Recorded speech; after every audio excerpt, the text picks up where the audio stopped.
l'aide humanitaire. Nous ne l'avons toujours pas vu avec Thibault. Où est l'eau? Il n'y a pas de distribution d'eau. Nous, là où nous sommes, nous n'avons pas d'eau.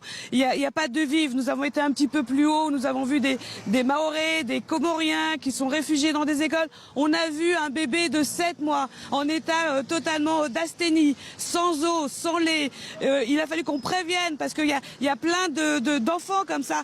Il y a rien. Emmanuel Macron est venu, il est encore là sur l'île, mais en fait, on l'a vu dans les séquences, il n'écoute pas tout ce qu'a pu dire qu'il y avait l'aide qui arrivait. Elle n'est pas là. Là, notre cher président avait déjà promis à Mayotte de faire plein de choses en 2019 lorsqu'il s'agissait de sa campagne présidentielle, et puis il n'a rien fait parce que c'est monsieur Macron. Et là, il a le toupet de revenir bien sûr en 2024 et de dire eh bien nous allons débloquer ceci. Alors le public le eut pour lui rappeler qu'il n'a rien fait. Je sais que vous voulez plus de médecins, de meilleurs soins, et vous y avez droit.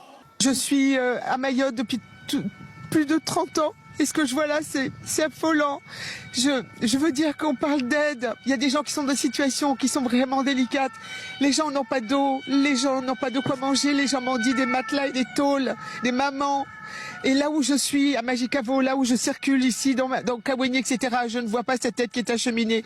Je sais que les gens font du mieux qu'ils peuvent, mais aujourd'hui, c'est vraiment désastreux.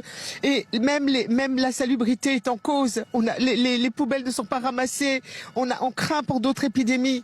Est-ce qu'on peut mieux structurer les choses? Il n'y a pas de communication, on n'a plus d'essence. Vous voyez, regardez dans quel état est le territoire. Je demande simplement qu'on puisse être un petit peu plus calme et accepter l'aide, que l'aide soit Est-ce qu'il entend, Emmanuel, que nous sommes dans une situation désastreuse? Il l'a pas vu. Il faut simplement qu'il coordonne les choses et qu'il accepte l'aide d'où qu'elle vienne. Il faut que l'aide puisse arriver massivement. On a des îles à côté, s'ils ont de l'eau qui nous en envoient, il faut arrêter l'ego. Il faut accepter que l'aide rentre ici, qu'on aide les gens. Il ne faut pas laisser les gens mourir encore plus que ce qui est déjà là. On nous parle de 60 000 morts. On a vu un bébé de 7 mois en état totalement d'asthénie, sans eau, sans lait. Il a fallu qu'on prévienne parce qu'il y a plein d'enfants comme ça. Il y a rien. Emmanuel Macron est venu, il est encore là sur l'île, mais en fait, on l'a vu dans les séquences, il n'écoute pas tout ce qu'a pu dire qu'il y avait l'aide qui arrivait.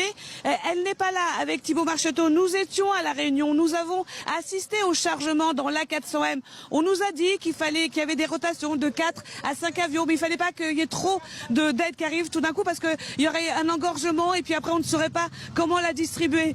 Ils ont fait une distribution à Petite Terre qui est un petit peu plus loin, 20 tonnes. La moitié de la file n'a pas eu d'eau ni de conserve. Donc non, c'est catastrophique. Et puis il a ce problème de poubelle qui n'est pas ramassé. Ça va être un gros problème sanitaire aussi également. C'est la saison des pluies, Pascal, et c'est vraiment l'apocalypse ici. Merci beaucoup Régine Delfour, restez avec nous, mais ce que vous avez dit est clair, c'est que c'est un président, et on le voit bien avec les interviews avec les journalistes, et les journalistes évidemment ils sont polis, il n'écoute pas, il prend la parole, il ne la lâche plus.